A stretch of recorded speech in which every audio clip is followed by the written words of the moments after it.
Court is on the record in City of Conneaut versus Keith Garvin, 25 CRB 91.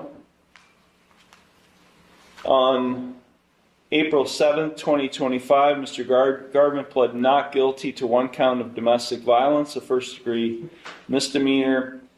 We conducted a first pretrial conference on April 14, 2025. This case is set for a second pretrial conference today. In the meantime, on April 29th, 2025, the law director filed with the court a motion to revoke Mr. Garvin's bond.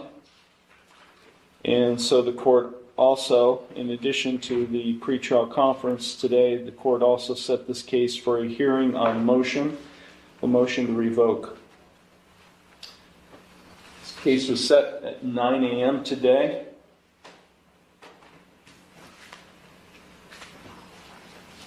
The defendant was given notice of the hearing today. We have a signed receipt in the file show he was given notice at his last pretrial conference. It is now 9:16 a.m. and the defendant, Keith Garvin, has failed to appear. Present in the courtroom is his attorney, Philip Heasley, law director John Lewis, and Officer Pinkett of the Conneaut Police Department. Mr. Heasley, can you advise us to where your client is? Yes, Your Honor. Thank you. My client's whereabouts are currently unknown to me. I will say for the record that notice letter for him to be here today at 9 a.m. with the time and date in bold print did go out to him. And we have not heard from him, Your Honor. And furthermore, as of today, I have been provided with additional discovery regarding the alleged incident regarding the bond revocation hearing. So, unknown, Your Honor, and I'm sorry to say that. Thank you very much. Have you attempted to reach him this morning? I have not done that, Your Honor. I thought you told my bailiff that you attempted to call him this morning. Not this morning, Your Honor. So, I'm sorry if I indicated that. No, that was... Do you have a good contact number to call him? I will check, Your Honor. You know, Mr. Heasley, if your client, and that happens fairly frequently, when your client fails to appear and you have contact information, you shouldn't have to wait for the court to tell you to call him. Yes, sir. I mean, you've been doing this long enough to know to get on the phone and call him even before we go in the courtroom. Don't even worry about it. He's not here. I'm revoking his bond. I'm issuing a warrant for his arrest. No bond will be imposed on that warrant. We'll reschedule anything in this case until the defendant is incarcerated and the warrant is executed. You know, for the benefit of your client, you may want to do that in the future, but too late now. I'm revoking his bond and issuing a warrant. And, Your Honor, I don't see a phone number in our contact information for what that's worth. So, on the issue, thank you. Thank you. Anything further, Mr. Lewis? Oh, no, Your Honor, thank you. Okay. This matter is concluded. I'm sorry that all the witnesses are inconvenienced. Mr. Garvin, have a seat. Court's back on the record. City of Conneaut versus Keith Garvin, 25 CRB 91. Mr. Garvin comes strolling in at 9:25 a.m. Case is set for 9 a.m. Where you been? Excuse me? Home. Take him into custody, hold him, and then we'll make you think about being on time. Seriously. We're revoking your bond. Tired of people being late. I've got a full docket today. Full docket. You know you're supposed to be here at 9. Okay, the court is back on the record in City of Conneaut versus Keith Garvin for the third time. Case number 25 CRB 91. The court instructed Officer Pinkett to bring Mr. Garvin back up from the jail so we can proceed with today's hearing and pretrial conference. Mr. Garvin is present He's accompanied by his attorney, Philip Heasley. Also present, Law Director John Lewis and Officer Pinkett sitting at the Law Director table. Mr. Garvin, does your attorney know how to get a hold of you? I left like 4 different voicemails. You left him 4 different voicemails? Does he have your phone number? Like have his contact number. Write your phone number down. You got it? Yes, sir. Okay, that's good, because earlier, a few minutes ago, Mr. Heasley reported he did not have contact information for you. So, when did you leave these 4 voicemail messages? I believe the first one was the day after court. That was the 18th. Do you guys even have voicemail at the public defender's office? We have voicemail, Your Honor. I'm not even going to get into that, Okay. you know, if this is true, because now I'm really steaming. Why were you late today? I thought it was at 10. I thought I was here 30 minutes early. Yeah, well, I've got a signed receipt in the file showing that you signed a receipt with a 9 o'clock a.m. hearing date, or hearing time. So, you were wrong that it started at 10. Okay, counsel, have you guys talked about possible resolution, or are you ready to proceed with the hearing on motion? I'm ready to proceed, Your Honor. Okay. Mr. Heasley. Thank you, Your Honor. We have just been provided with information regarding the revocation What do you mean just provided? earlier this morning from the prosecutor, Your Honor. Well, you knew this hearing. You knew today was also scheduled for a hearing on the revocation, though, Yes, right? sir. Okay. So you're talking about like discovery information? This is on an alleged incident from April 20th. When I ask you what were you provided today with, is it discovery information about the revocation issue? Yes, sir. Okay. So what are you asking? And I do realize the court has its schedule a minute or two to speak with Mr. Garvin regarding the revocation and whether he would admit to the same. And if not, we're prepared to have a hearing. Thank you. Okay, go ahead, take a few minutes. Thank you, You sir. know the court's schedule today. Yes, I mean, sir. we are stacked. We're going to Yes, be sir. here until 5 o'clock tonight. So, back on the record, the City of Conneaut versus Keith Garvin, 25 CRB 91. Mr. Heasley, have you and your client had an opportunity to discuss this matter? We have, Your Honor. Okay. He wishes a hearing on the revocation of bond. Thank you. Okay, thank you. Any opening statements, counsel? No, Your Honor. Waive opening. Okay, call your first witness, Mr. Lewis. City would call Officer Dan Pinkett. Are you a certified peace officer in the state of Ohio? I am. I want to draw your attention to April 28th, 2025. Were you on duty that day? Yes, sir. And did you have any interaction with the defendant, Keith Garvin? Yes, sir. Okay, and how to tell the court, please, how that interaction transpired. Sure.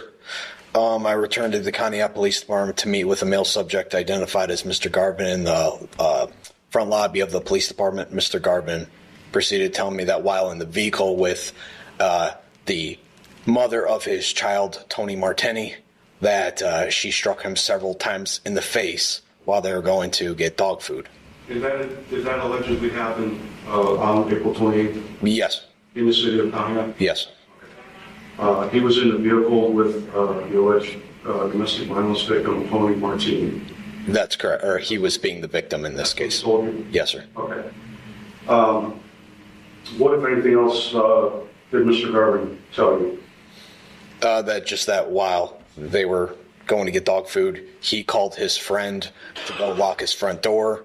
Mr. Garvin advised me that upset Miss Martini, and she became enraged and punched him approximately, if I do recall correctly, 4 times in the face. Did you at any time take a written statement from Mr. Garvin? Yeah, that day, yes, sir. On that day? Yes. That's a written statement that Mr. Garvin provided to you on April 28th. Correct. Could you please read that for the court? Sure. Tony Martini picked me up to get dog food. Then I called my neighbor to lock my door. That's when she lost it and punched me 4 times. She busted my lip, my neck, and jaw is swollen. So I called my friend to take me to the police station. And file this report. I'm sorry. Is that signed by Mr. Garvin? Yes, sir. Did you witness him signing that? Yes, sir. I'm going to approach again, Your Honor, and did you obtain any other evidence in the case? Yeah, I spoke to Miss Martini afterward. Okay. And did she provide a written statement? She did. Okay. Did she provide anything else to you? Yeah, she showed me a picture of emails from Mr. Garvin to her on her phone. I'm going to approach the witness again, Your Honor. Okay. Do you recognize that photograph, sir? Yes, sir. And did you take that photograph? I did, yes, sir. What's depicted in the photograph? It's emails from Keith Garvin to Miss Martini saying, hurry up. She says in the shower. He says, pull up real quick. And he says, the door go be unlocked. I don't even want to answer anymore. And it's from Keith Garvin. You can see it. So the emails say that they're from Mr. Garvin? On April 28th, that's correct. The emails are dated April 28th? Yeah, And you took that photograph? I did. Appears to be a true and accurate copy of the photograph you took? Yes, sir. How about this statement? Does that appear to be a true and accurate copy of the written statement that Mr. Garvin gave you? Yes, sir. Thank you, Officer Pinkett. I have no further questions at this time, Your Honor. Thank you. Cross-examination? Thank you, Judge. Officer Pinkett, you interviewed both individuals in this matter. That's correct. Took statements from each of them. Yes, correct. And not to go over your testimony just a minute ago in word-for-word detail, but Mr. Garvin came into the police station and indicated that the alleged victim had hit him. Or the suspect of them, he being the victim, that's correct. And that would be Tony Martini. Martini, correct. Yes, sir. And then later, Ms. Martini was interviewed and her statement was taken. That's correct. Thank you. To your knowledge, finally, Officer Pinkett, since then, to your knowledge, has there been a repeat of any incident such as this one involving contact between the two? Not to my knowledge, sir. Thank you. That's all, Your Honor. Thank you very much. Thank you. Any redirect? No, Your Honor. Okay. Thank you, officer. Your excuse. Yes, sir. So, Mr. Lewis, any argument? Thank you, Your Honor. I think it's pretty obvious that there was contact between Mr. Garvin. He had contact with Tony Martini on April 28th, as evidenced by his own written statement that he provided to law enforcement, which is signed by Mr. Garvin. He clearly had contact with Ms. Martini, contrary to this court's bond order in this case. Also, Exhibit B shows that prior to that physical contact with her, there were emails that he sent to Ms. Martini. You mean text messages? Yeah. I believe they're emails. They're emails. Oh, these are emails? They're exhibited on her phone, but they're actually email correspondence. Yes, Okay.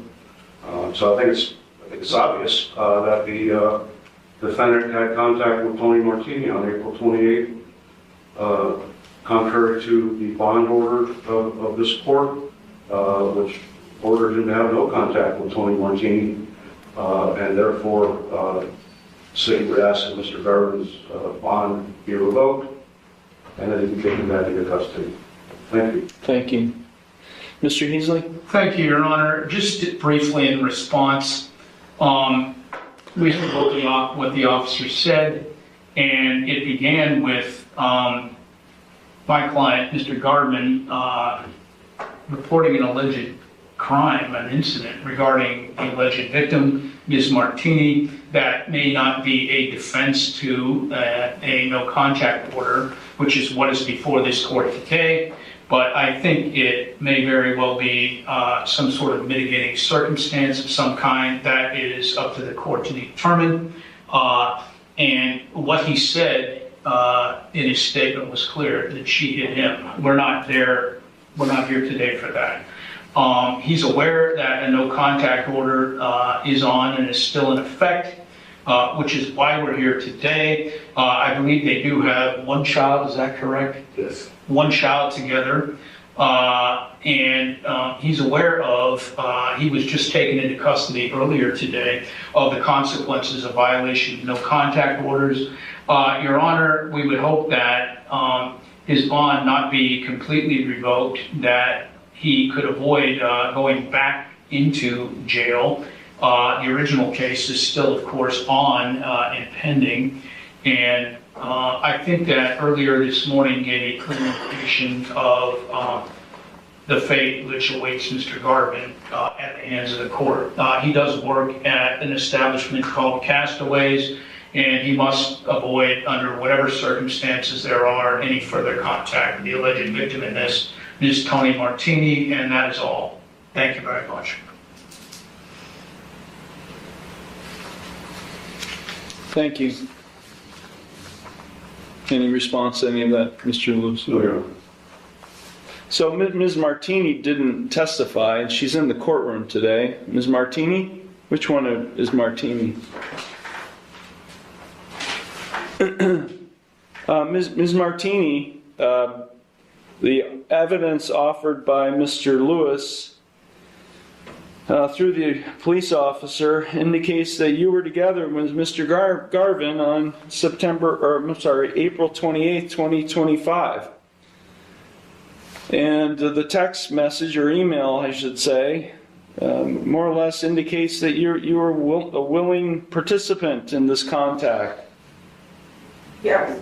He asked me to bring dog food, and I did. And the only way that I was able to leave, he snatched my keys out of the ignition. The only way I was able to leave is if I took him wherever he wanted to go. So you literally went to pick him up to get dog food? No, he took a different picture of the emails. I told him to either leave the money or I'll just bring the dog food. And he said I'm not, or leave the door unlocked. And he said he wasn't doing none of that. So, but yes, I did go to the house, and that's when he got the keys, and he told me, or he said, you can't leave unless you take me wherever. Which I did have to take him to work, because he wouldn't let me leave. He wouldn't give me my keys.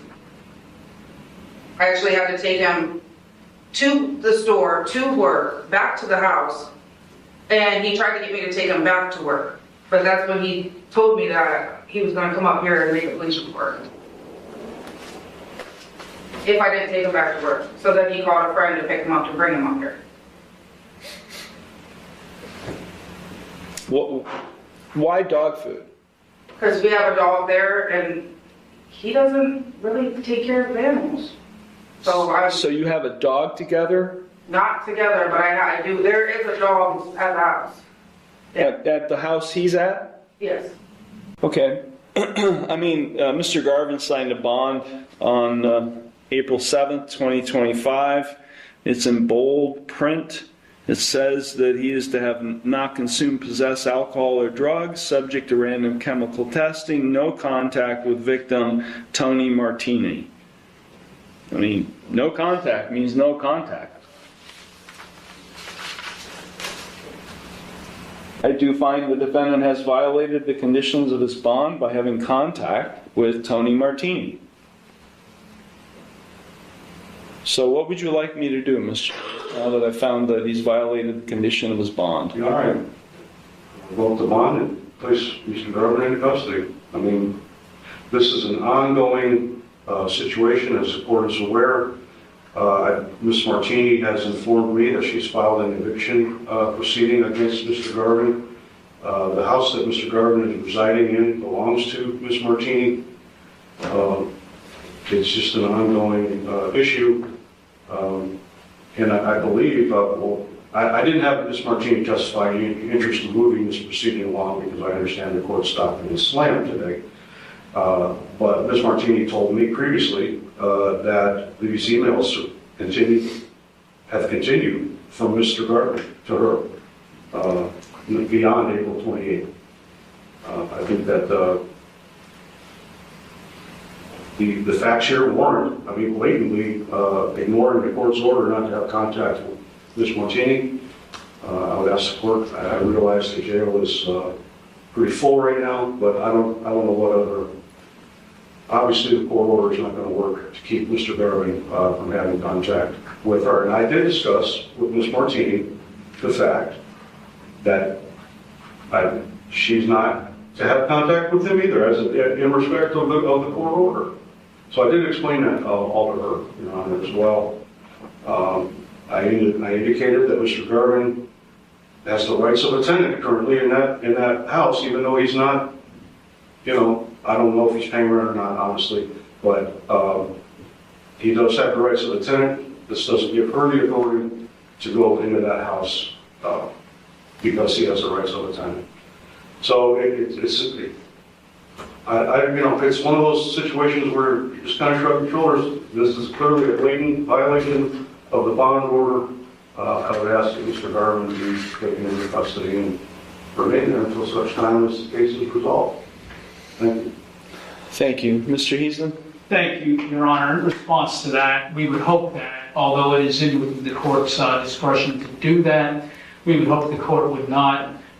The court itself, although Ms. Martini, as Mr. Lewis indicated, did not testify, the court did elicit information from her directed towards the bench, and that only confirmed the fact that she was involved in the contact as well from her end. That is not uncommon in these types of situations. There are personal ties between the two, and I would fully agree, as the court said a few minutes ago, that no contact means no contact. But Ms. Martini, in response to your own questioning, did indicate her role in this. Mr. Garvin must not have any more contact with her, either personally or by any other means, with Ms. Martini here. I'm sincerely hopeful that that will not happen, and we will have a repeat of this type of incident pending the resolution of the underlying matter. I believe that the officer was asked if there was a repeat incident similar to this one on April 28th, and I do believe he indicated not to his knowledge. We would hope, Your Honor, that Mr. Garvin would not be taken back into custody. He does work. He must leave this woman alone and abide by not just that element of the court's interim orders, but also every other element thereof. So we would hope that he would not be taken back to jail over this, Your Honor. That's all. Thank you very much. Thank you. This incident happened on April 28th. Ms. Martini, have there been any other contacts since April 28th? Yeah. How? So he's emailing you? Yeah, and I called and I reported it. I talked to Officer Kiesling, and she had me email pictures. And do you respond to those emails? I mean, is this a communication?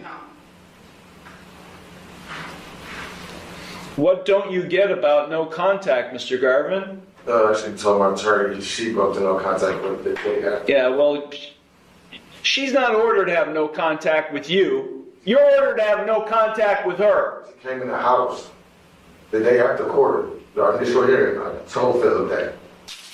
He didn't want to bring it up. He didn't want to have an attitude like we have right now. Yeah, I've got an attitude because you were a half an hour late. That's why. That's my fault. That's why there's no contact. She in the house. Well, who did I do it? I told her there's no contact order, bro. This is my house. I can do what I want to do. This is the 8th. Well, you know, an eviction, civil, that's a civil matter, and I'm going to be the one having to make a decision on that at some point if that ever comes to before me. I don't want to get into that. And nor do I want to use the criminal process to assist an eviction.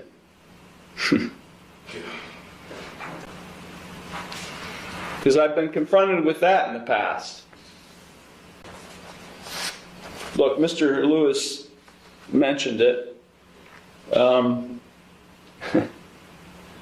Officer Pinkett knows full well that our jail is overflowing. today. And Mr. Garvin, no contact means no contact. You don't seem to understand that. You're just like questioning, you know. No, you said no contact. I just told you the day after our original. I'm telling you, you're to have no contact with her. She walked in the house. What am I supposed to do? She walked through the back door. Well, you need to call the police. Okay. You need to call the police.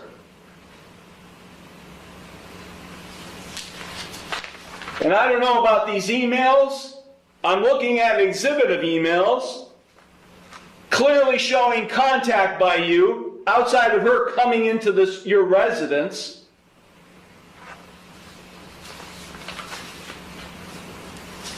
If you have one more, any bit of contact with her while this case is pending, Mr. Garvin, I'll revoke your bond, you're going to jail, and I don't care. I'll stack you up in bunk beds on top of each other in a jail cell. I don't care. If it happens one more time, that's where you're headed. And Ms. Martini, you need to call the police if there's any further contact, and you need to stay away from him. Understood?